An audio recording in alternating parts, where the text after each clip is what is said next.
Wonderful to see you.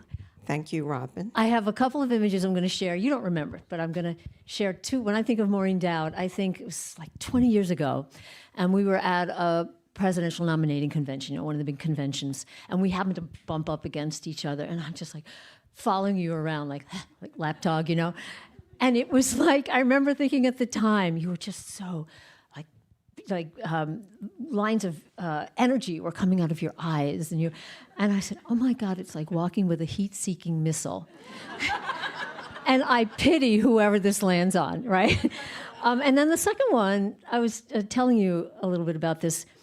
I was at the New York Times DC headquarters, going with my nephew Zolan to the White House Christmas party, and I'd met him there at the offices, and we walked by your office, which it's like suddenly you're in some, I don't know, His Gal Friday, gorgeous, appointed. There was an upholstered couch and a big, huge wooden desk, and I didn't hire an interior decorator like Tom Friedman did, though. Don't tell him and perfect soft lighting. I said, God, she's even well lit behind her desk. And you were surrounded by towers of newspapers, literally 3 feet towers of newspapers, and you were sitting back. I mean, it's like Rosalind Russell. I mean, it was true. You were reading, a newspaper, and I'm like, and we said, are you coming to the Christmas party? You said, oh, no. You've probably been to so many. And you said, no, this is when I catch up on my reading. And there might have been 100 newspapers there. And I thought, would that I had a camera, because it was just such a beautiful shot. And when Maureen Dowd goes, God forbid, not anytime soon, this has to go into the Smithsonian.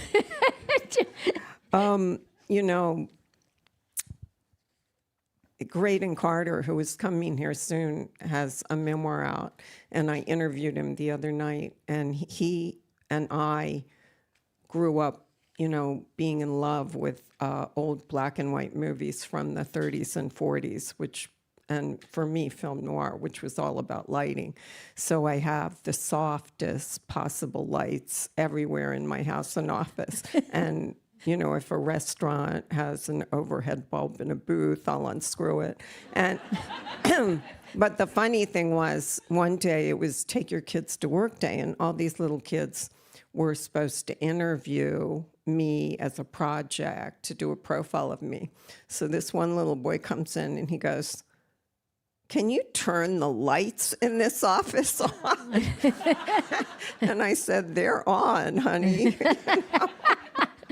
It's funny you mentioned the unscrewing the lights, because don't you, in the book, in one of the essays about Tom Ford, doesn't he unscrew lights? Well, there's a lighting story in the book about Tom Ford and a different one about Warren Beatty.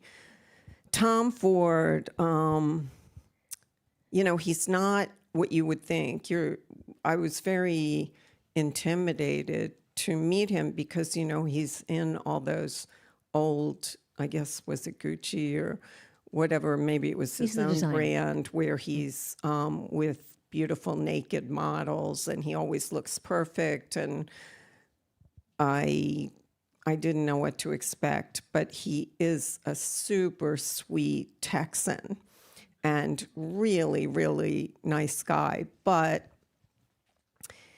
I learned the lesson with Tom Ford that, I always wished, I have terrible taste and everything, but I always wished I could have great taste like someone like Tom Ford. And I realized it can be a burden, because when I got to the interview, it was in a beautiful private club in LA called the San Vicente Bungalows. And it was designed by some famous British designer, everything. The rooms are perfect. And I went to the room where we were doing the interview, and Tom Ford had come an hour early to rearrange the furniture. He moved a potted plant. He had thrown out the flowers and gotten white flowers because he only likes white flowers. And he,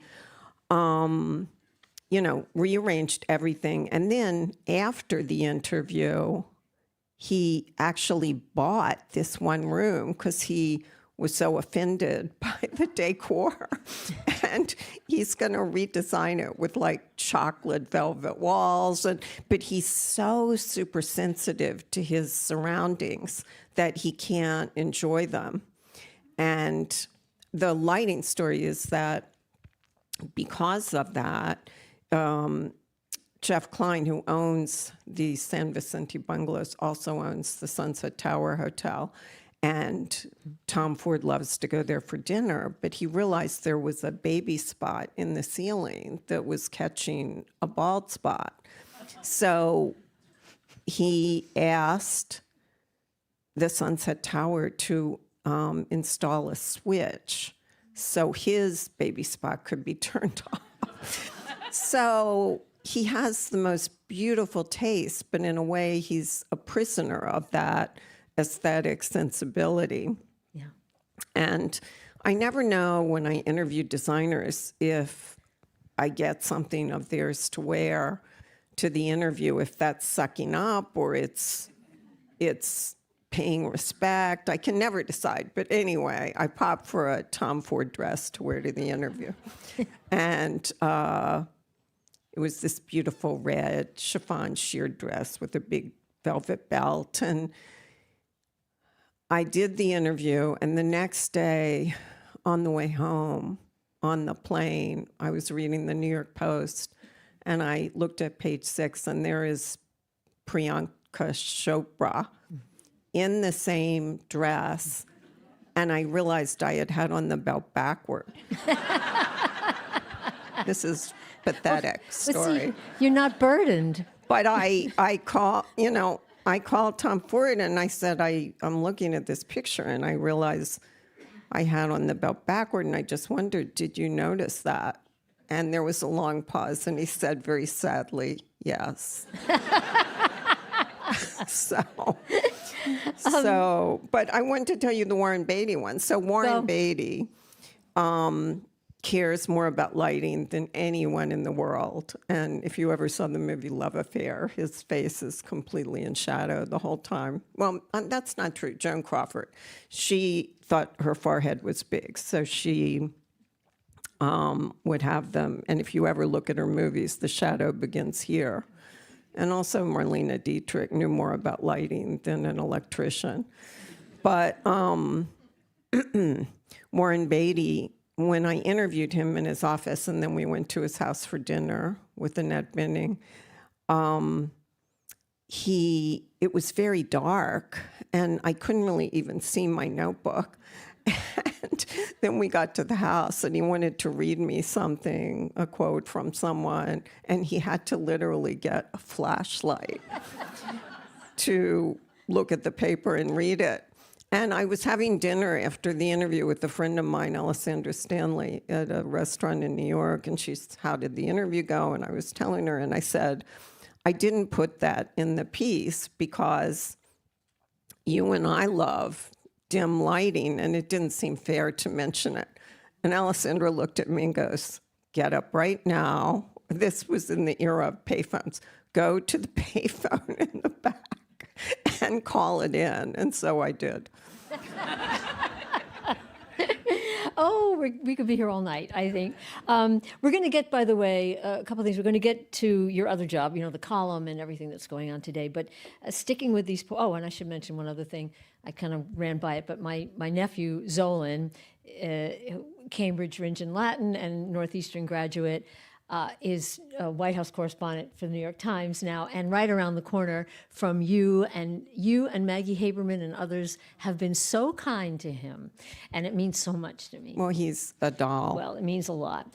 So getting to these portraits, I love your words.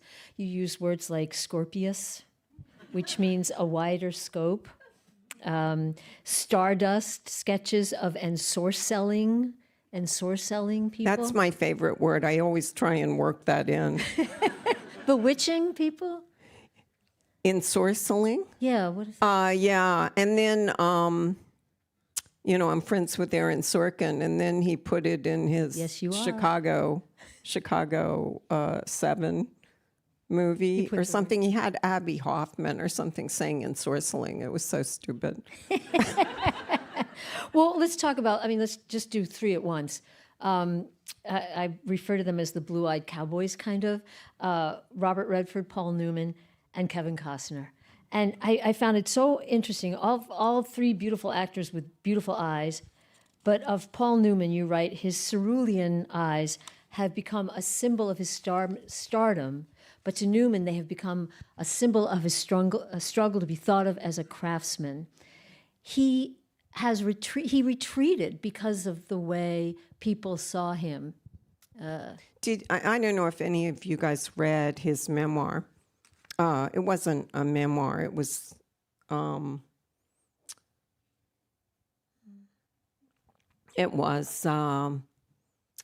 he kept notes or whatever, and then after he died, his family kind of put them together, and then Ethan Hawke made a documentary.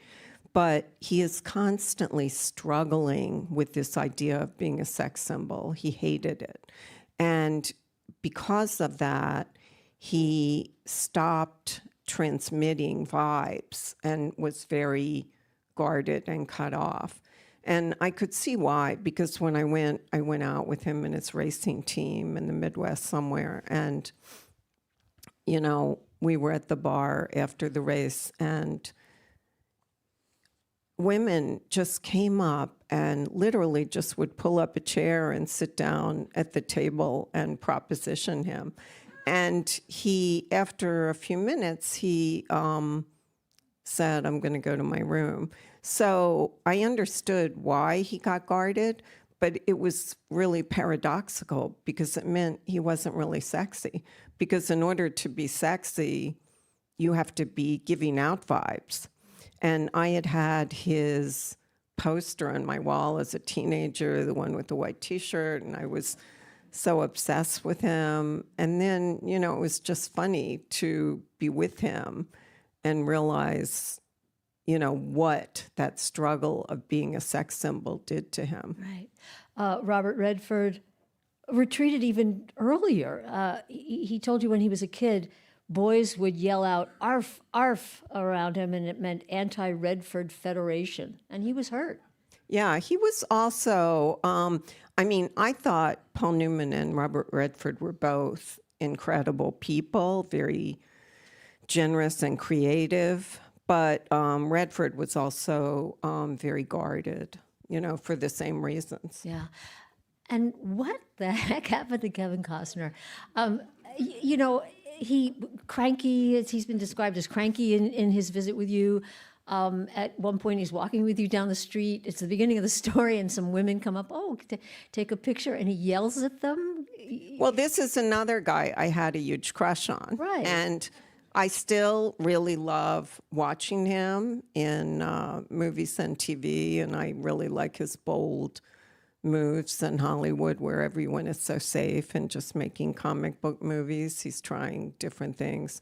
But I don't know what happened that day. He was making Robin Hood, Prince of Thieves, and I think it probably wasn't going that well because his English accent was problematical. And we were walking down the street to go do the interview, and these very sweet senior ladies came up and at the red light asked if they could take a picture with him. And he just wheeled on them. It was like watching someone kick kittens. He said, "Can't you see I'm doing an interview?" He was literally yelling at them. And then, I got a really bad feeling from that. But then when we were in the room doing the interview, he kind of wheeled on me and he's like, "Why do you get your own interview? Why aren't you with the group interview?" And I'm thinking, this is not the way to impress a reporter. But he didn't seem to understand about the New York Times, or, they get separate interviews sometimes. And he, at the end of it, he said, he was just really grouchy and kind of, barking the whole time. And at the end of it, he came up to me and he puts his hand around the back of my neck and squeezes.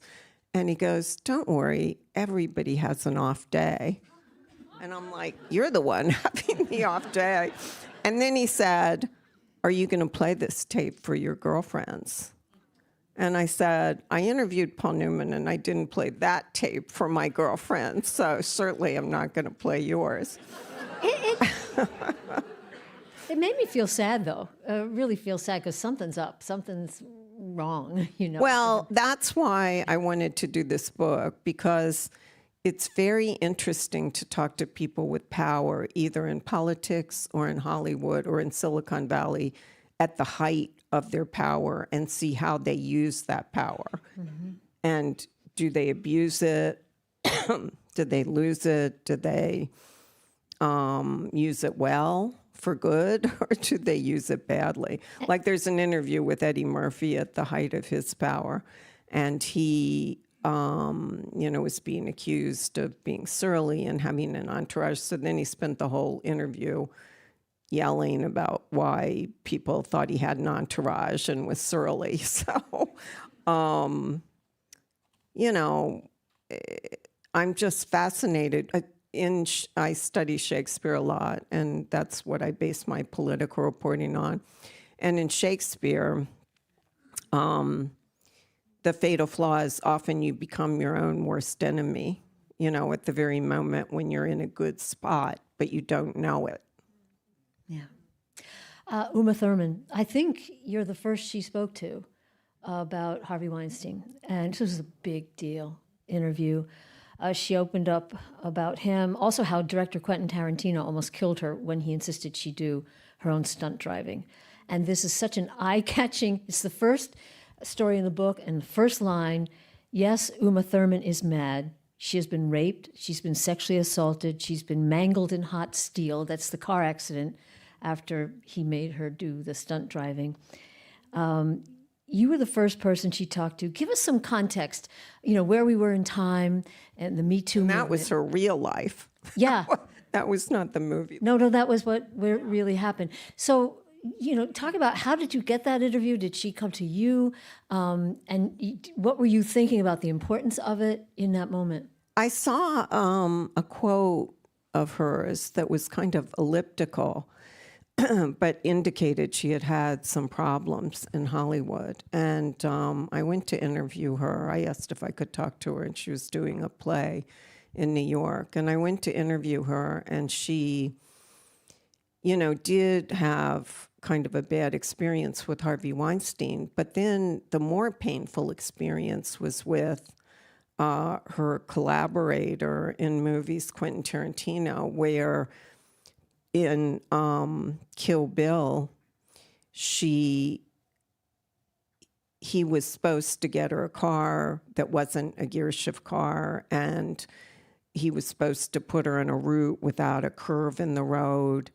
And, there were all these things he had promised her and then didn't do. And we found out in the course of this that the stuntmen, he gave the stuntmen the day off because he didn't want them to be there for her to turn to or get help from. And he changed the route to have this sharp curve. And, he wouldn't call me back. She spent 15 years getting the footage out of him. And so she gave me the footage, and I gave it to my editor. And our regular lawyer, who's amazing, David McCraw, was off writing a book. So it was a younger lawyer, and she wasn't sure we could run the footage. And finally, at about 8 o'clock at night, I went over and I put my hands on my editor's shoulders, and I just screamed, "Run it, press the button." And she did, and it got like 8 million clicks because it proves it's exactly what Uma Thurman was saying.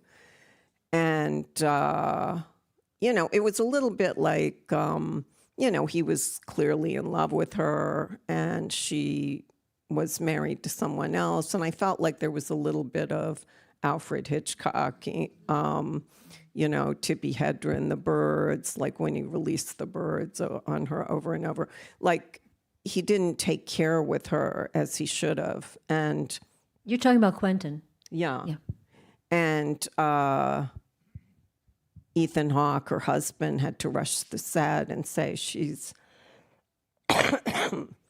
not a stunt driver. What are you doing? And it was a mess. Well, but even, what she was saying about Harvey Weinstein was earth-shaking in this moment. And there were some people, after your exclusive, your profile, came the writing about the profile, as you well know. And there were people wondering, well, should this have been a feature person, Maureen Dowd doing this, or should this have been more vetted? Or, there was all sorts of stuff. People can Google it. But I'm wondering how you felt as that story unraveled and that, publishing that article was a part of ultimately the reason Harvey Weinstein's sitting in jail right now. Yeah. And she has a cold. I never understood the criticism. Some people, I work for the opinion section and the style section. And I certainly didn't think it was a styles piece, so I put it in the opinion section.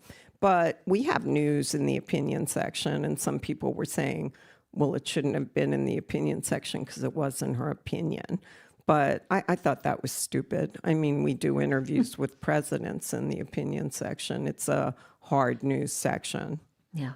But also, look what happened.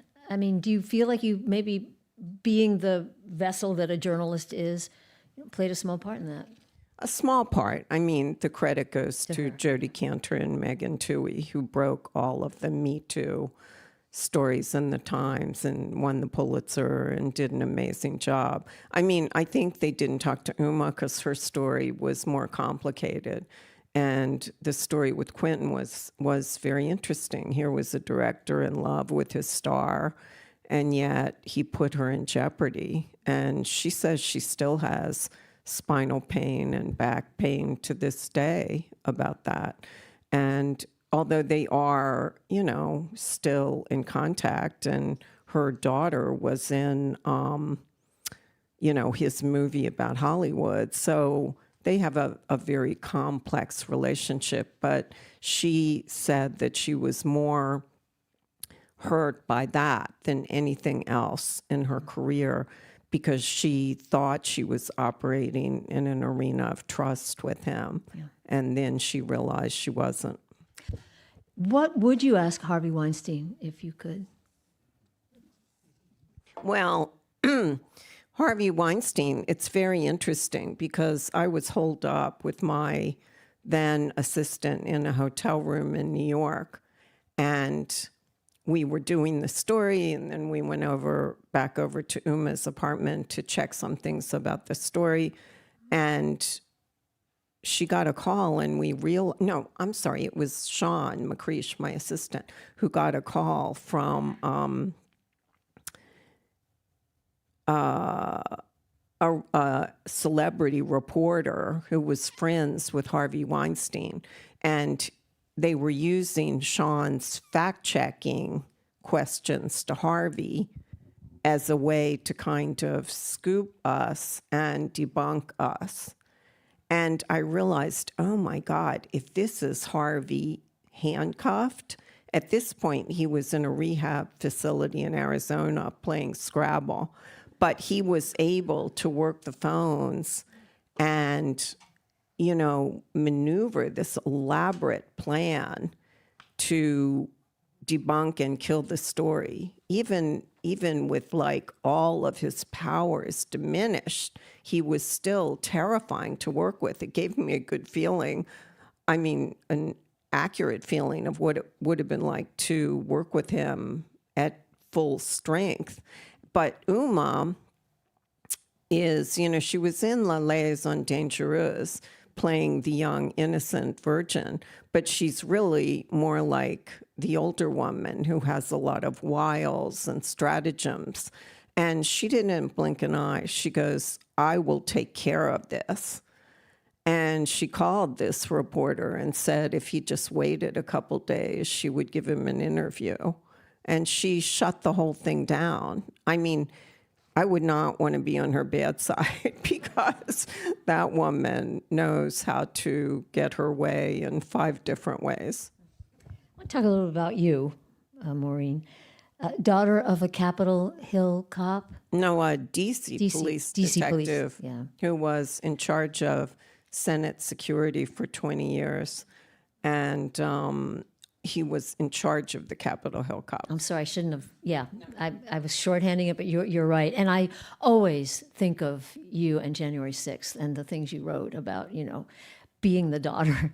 I know. I always think about that because my dad would have definitely been in the thick of that. There is no way he would have let any of those lawmakers get hurt if he could have stopped it. So, Donald Trump is always saying he supports law enforcement, but I know my dad's life would have been in danger that day. Yeah. Youngest of 5 in an Irish Democratic voting family, many of whom are now Republican. Readers know your brother Kevin. You turn the column over to him once a year. You've dedicated the book to your sister Peggy, another Trump supporter. So just how does that work? I know, they made a whole TV show about this, brothers and sisters, but they flipped they made Callista Flockhart a conservative instead of a liberal. It's pretty simple, really. We don't talk about politics. We talk about movies. Yeah.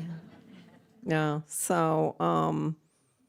I've gone through a lot of stuff with my family. I remember one time I was staying at my sister's house when I was writing columns opposing the war in Iraq with George W. Bush.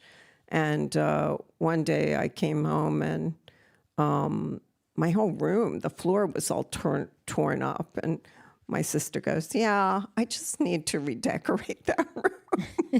So I had to go out and buy my own house. But they're serious. They'll cancel their New York Times subscription and do that kind of stuff. But usually we try and stay away from talking about it because we know it isn't going to lead anywhere pretty.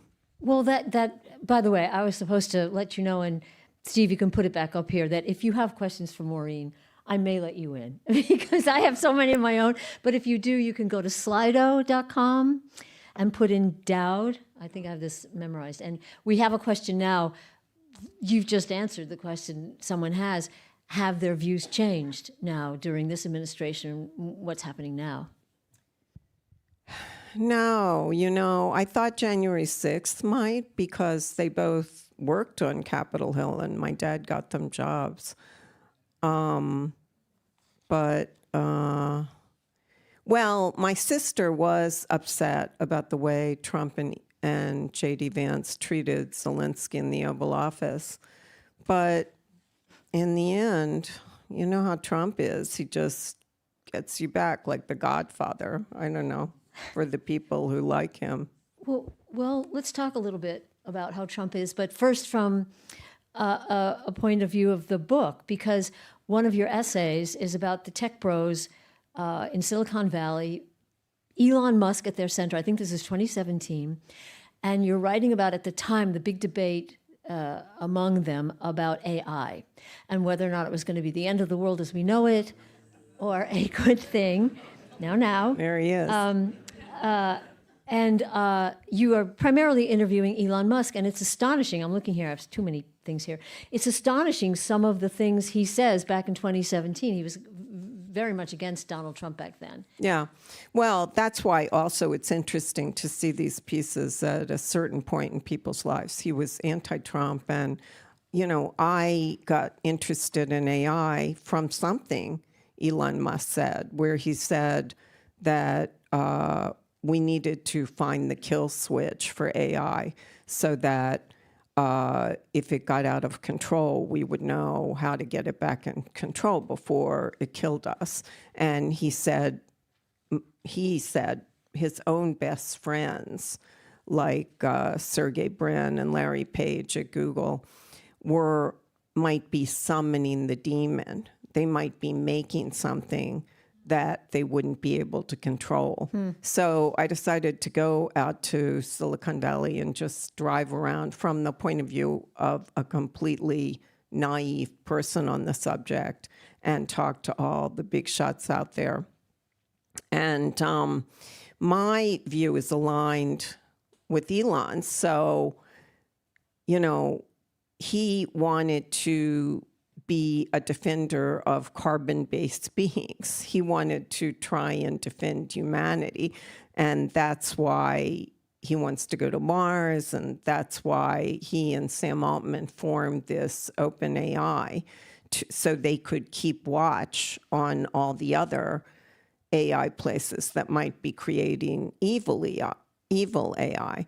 So, that was great. But then, as Kara Swisher wrote in The Atlantic this week, the digerati decided, they didn't want to stay in their digital world. They realized they could just basically buy their way into the U.S. government, which they did, and now Elon's sort of taken control of it. But staying with the things that in this essay, it's so great to read. He writes, or he tells you, he's worried that his friends, as you said, could produce something evil by accident. That seems so resonant now. Well, also he said the strawberry thing where he said, AI might not even be trying to kill us, but if it got a command to grow strawberries and then just kept growing strawberries, it would smother the world. It could be evil, he said, but it might just be inadvertent. Well, and he also said he worried about the technical elites or government elites getting a hold of AI. He says it's great when the emperor is Marcus Aurelius, not so great when it's Caligula. And I'm thinking about Very your prescient. column.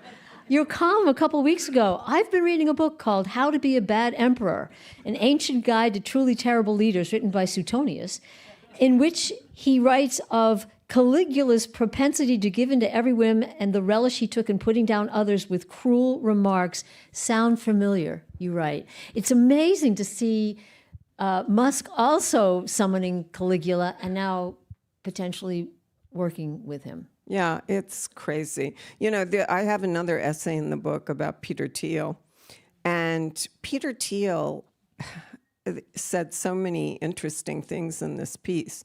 He said that even though Elon at that point didn't like Trump, he could see them getting close in the future, because they were both master salesmen and they were both larger than life. And he thought eventually that would draw them together.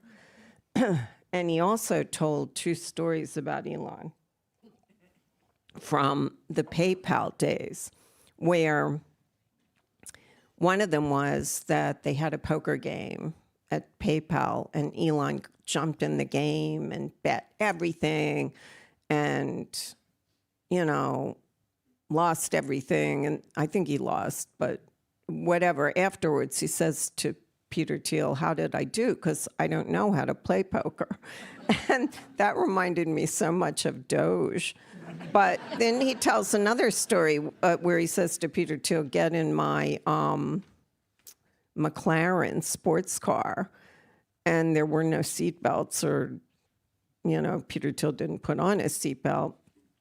And Elon Musk went so fast that the car flipped 360 degrees. And somehow they both lived. But you can see all of those crazy, impulsive desires that Elon has in this Peter Thiel essay. Well, we're laughing, but it's not a funny moment. What is your read on it? And we'll get to the Democrats, too. You use the worst word in the English language to describe them, flaccid. But where do you think we are in this moment? Well, I grew up in Washington, so it's shocking to be there watching the government be gutted from the inside out in this really, cruel way. I think Bill Maher said, it's like cutting off someone's stomach with a samurai sword when you could just take Ozempic. I mean, sure, you could make the government leaner, but does it have to be done like this? It's like the whole administration now is, oops, I did it again. Like Elon cuts Ebola experts and nuclear safety experts. And then he's kind of like, oh, never mind, I guess we need them. But the never mind part is scary, and the same with Trump and tariffs. He puts on all these tariffs, and then a week later, it's like, never mind, maybe I shouldn't have done that. And now we're in this situation of the stock market plummeting, which is the thing that's most important to Trump. And it's funny because in the book, I had forgotten, someone calls Elon the sci-fi P.T. Barnum. And Trump is like P.T. Barnum. So now together, it's a really dangerous combination, I think. Who do you think is really, it would seem in the last week or so, it feels as if Donald Trump really is calling the shots. Well, yeah, I think he is calling the shots. But, the moment where Trump stood in the White House driveway and had all of Elon's cars lined up, and he was going to buy one, and he was selling Teslas and making a sales pitch. A Trump biographer once told me that what would happen to Trump in the end was he would be distilled down to his essence. And I always wondered what that would look like, and I felt like we saw it. He's like pitching Teslas in the driveway of the White House. That's his essence. He actually posted on Truth Social just one line. It said, if you use my link now to buy a Tesla, you'll get $1,000 off. Yeah. Well, Elon is so, he's got problems. He goes into demon mode, as his ex Grimes said. And he called Mark Kelly a traitor the other day for going to Ukraine.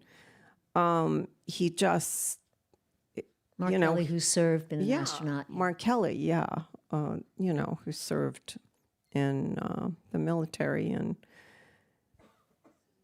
so just the only way I can say it is in Washington, we have never seen any of these things. We've never seen such a subservient Congress. We've never seen this kind of crazy Doge people running around in their hoodies and Dorito bags, cutting without much thought, like huge parts of government.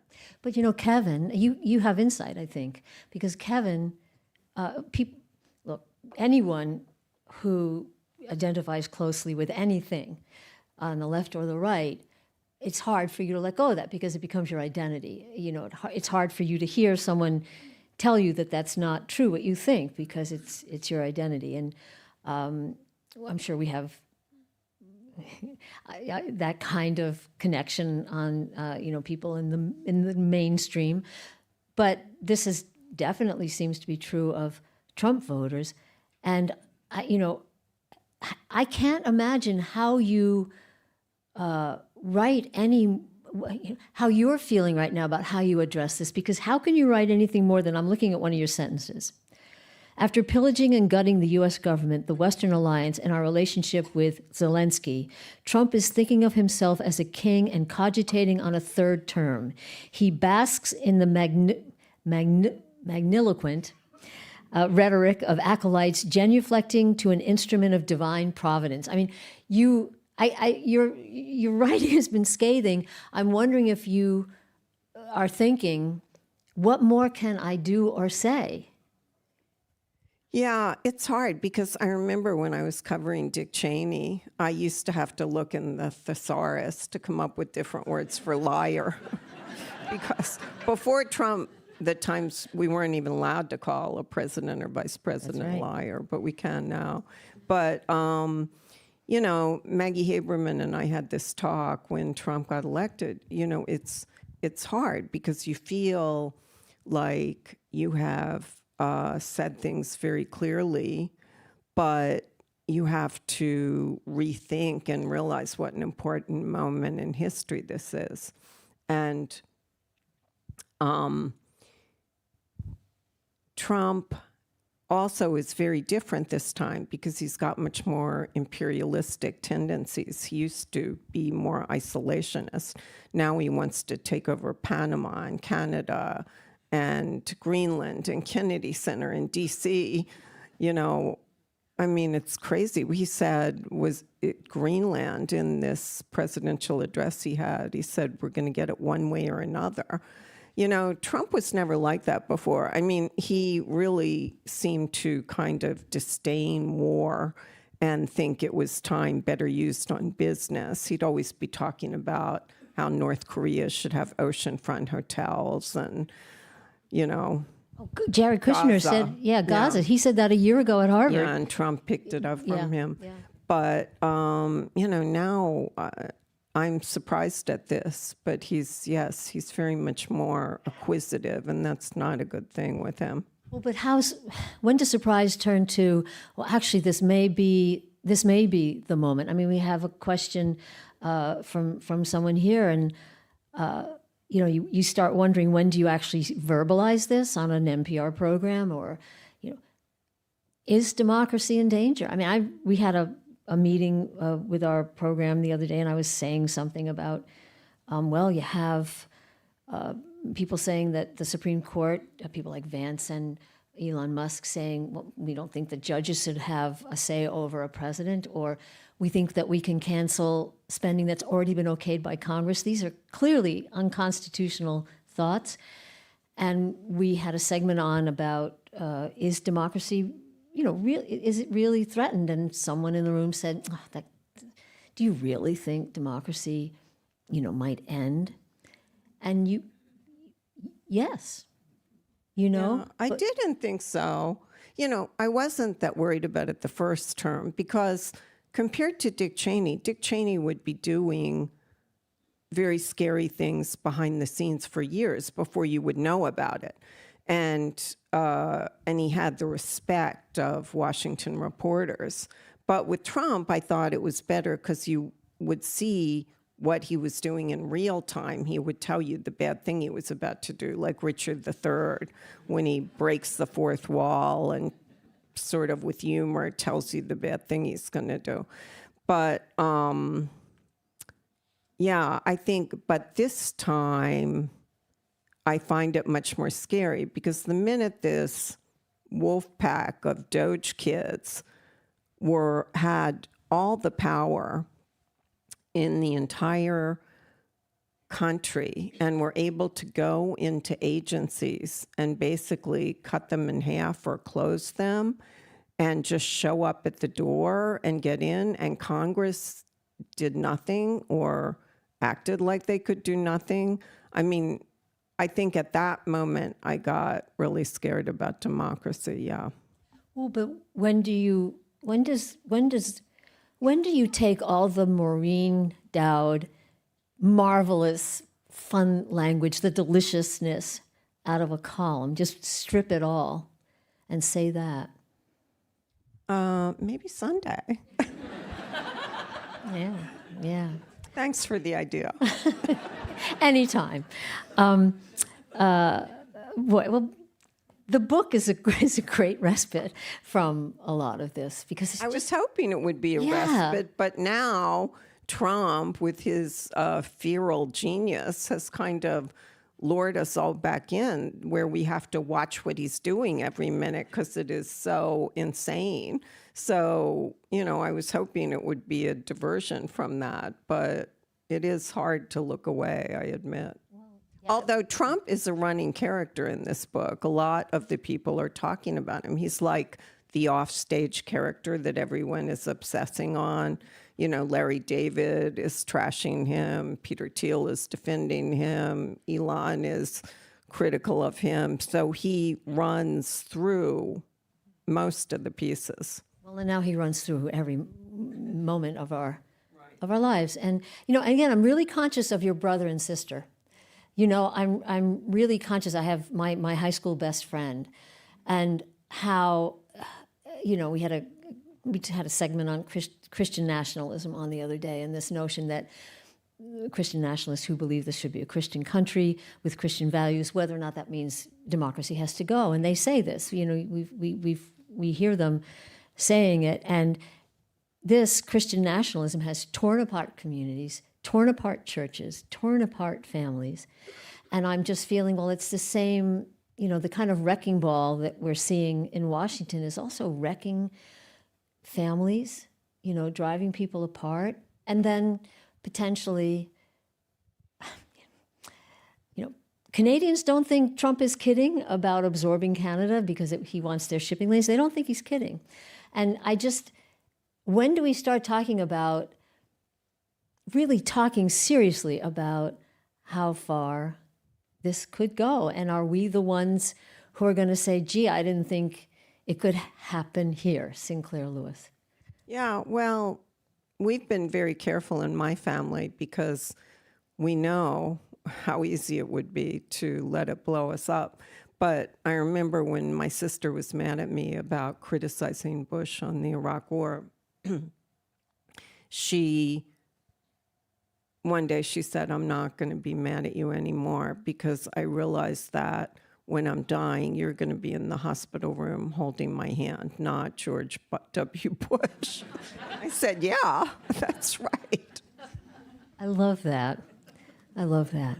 All right, the book. One of my favorite parts is Jane Fonda. You're talking to Jane Fonda, and she's telling you about regrets she has, and one of them is Marvin Gaye. She said, well, she was married to Tom Hayden, and Marvin Gaye wanted to, but she said no. And you said, oh, please tell me that when he propositioned you or something, he talked about needing sexual healing. She was upset about that missed opportunity. One of the great things about this book, I did get to interview a lot of Hollywood dreamboats, but I met so many amazing women, and Jane Fonda and Candice Bergen and Patti Smith are in here, and they are everything you would want them to be. They're just really fascinating, strong women, and I love spending time with them. And so I try to take you on a journey, like I went to Patti Smith's concert in Paris, and I describe what it's like to hang out with her at the concert and after, and the French people, who are usually, as you know, very diffident, would stream out of cafes and yell, Patty, Patty. And it was so cool to see, I loved Tina Fey. Oh, yeah, Tina Fey is in here. Who I had no idea that she was kind of a mousy, very serious comedy writer who didn't care about her appearances. And she kind of had to transform into this sex pot for SNL. Yeah, she lost 30 pounds and went on Weekend Update and became a leading lady. It helps if you can write your own scripts, though. But, very serious, none of the drugs, alcohol, stuff that kind of flows through SNL. Her favorite book is Hitler's filmmaker. Yeah, Leni Riefenstahl. It's a bio of her because? Well, Lauren Michaels told me that. I said, what is the key to Tina Fey? And he said, she's German. And her mother is Greek and her father is German. And Colin Quinn used to call her Herman the German because she's very disciplined. Like she told me when she was on 30 Rock working with Alec Baldwin and Tracy Morgan, she knew they were talented and they could help teach her how to act. But, she really had a hard time putting up with any what would you call it, shenanigans that they might have. She got mad at Tracy because he was a diabetic and he wouldn't eat properly, and she's very strict. She got mad at her husband for going to a strip club before they got married. She's well, comes from a Republican family. She does, yeah. Who begged her to, at the time, begged her to get them into places where they could meet Sarah Palin. Well, yeah, when she was doing Sarah Palin, yeah, she had to get tickets for her in-laws and her parents and stuff. Was there anything that surprised me? That I loved that whole. I love them all. But I loved that essay. Was there anything that super surprised you? Like, wow, I wouldn't have. You come prepared to these interviews. I didn't know that, or I'm surprised at that. I mean, a lot surprised me, as I said, the Paul Newman thing. But in each case, I just find, I'm not interested in Jonathan Franzen novels, maybe, where you're reading about siblings who are squabbling and one of them gets a headache and they go to a CVS to get aspirin. And I don't care. I want operatic. I want larger than life. I want Shakespearean struggles, fatal flaws. I like primary colors. I like the big stuff. So when you are interviewing people like that who have power, either politically or digitally in Silicon Valley or in Hollywood because of their talent, they are Shakespearean figures in a way because of the stakes involved, and it's about ratings and clicks and box office, and there's a lot of stress that these people at the top of their profession are on. It's like Tennessee Williams, where Maggie the cat says, I'm on the hot tin roof. The trick is just staying there. Wow, I think that is a place to kind of start rounding out. I should say, I was supposed to say, there are your fire exits, and please turn off your phones. I forgot to do that. But Maureen Dowd, I will say, I can't wait to read your column on Sunday. I can't wait for more people to get this book because it is just so rich. I'm so jealous of you as someone who also interviews people for a living. It's like, how did she get in there? How did she not only get in there, but stay in there for 3 or 4 hours? I have so over the years also so appreciated the words you choose and the things you choose to say and the people that you bring to us. So just thank you so much. Thank you.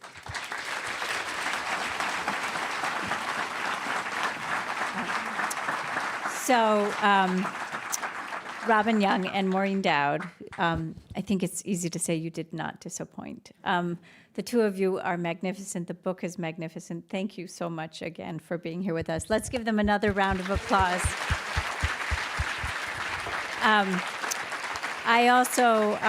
I want to once again thank Jim and Kathy Stone for making tonight possible. And what a turnout tonight. I want to thank all of you. I know lives are crazy busy, so thank you for spending so much of your time with us. I mean, obviously it was a delightful thing to do. So I'd like to give you another round of applause too.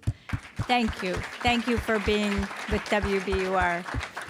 Finally, Notorious is notoriously out in the reception hall for sale if you'd like to buy a book. And I think Maureen is going to be out there signing some books for you. So have a wonderful evening. I guess so. Thank you. Heat-seeking missile. Just watch out. Thank you, Robin. Thank you, Maureen. Thank you, all of you. Have an absolutely wonderful night.